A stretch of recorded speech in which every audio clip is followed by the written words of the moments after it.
కీర్తనల గ్రంథము నుండి 10వ కీర్తన. యెహోవా, నీవెందుకు దూరముగా నిలుచుచున్నావు? ఆపత్కాలములలో నీవెందుకు దాగియున్నావు? దుష్టుడు గర్వించి దీనుని వడిగా తరుముచున్నాడు.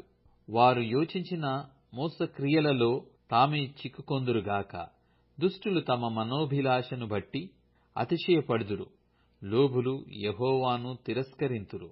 దుష్టులు పొగరెక్కి యెహోవా విచారణ చేయడనుకొందురు. దేవుడు లేడని వారెల్లప్పుడు యోచించుదురు. వారెల్లప్పుడు భయము మానుకొని ప్రవర్తింతురు. నీ న్యాయవిధులు ఉన్నతమైనవై వారి దృష్టికి అందకుండును.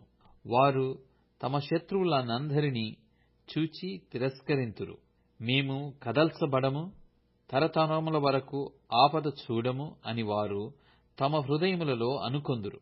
వారి నోరు కోపముతోనూ కపటముతోనూ వంచనతోనూ నిండియున్నది.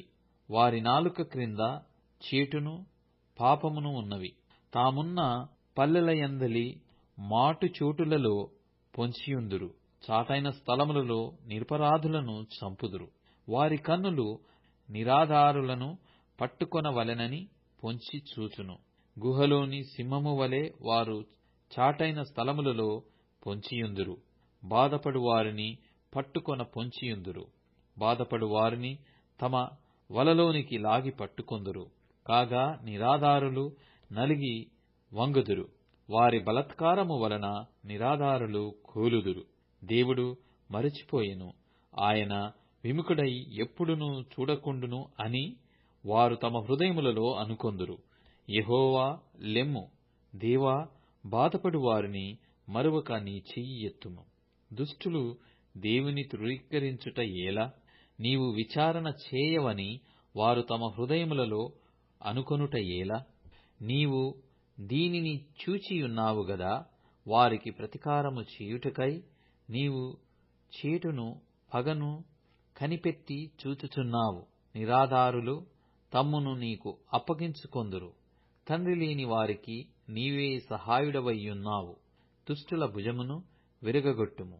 చెడ్డవారి దుష్టత్వము ఏమియు కనబడకపోవు వరకు దానిని గూర్చి విచారణ చేయుము. యెహోవా నిరంతరము రాజై యున్నాడు.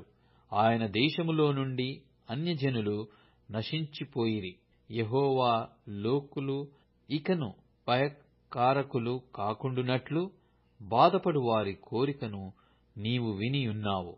తండ్రి లేని వారికిని నలిగిన వారికిని న్యాయము తీర్చుటకై నీవు వారి హృదయము స్థిరపరచితివి. చెవియొగ్గి ఆలకించితివి.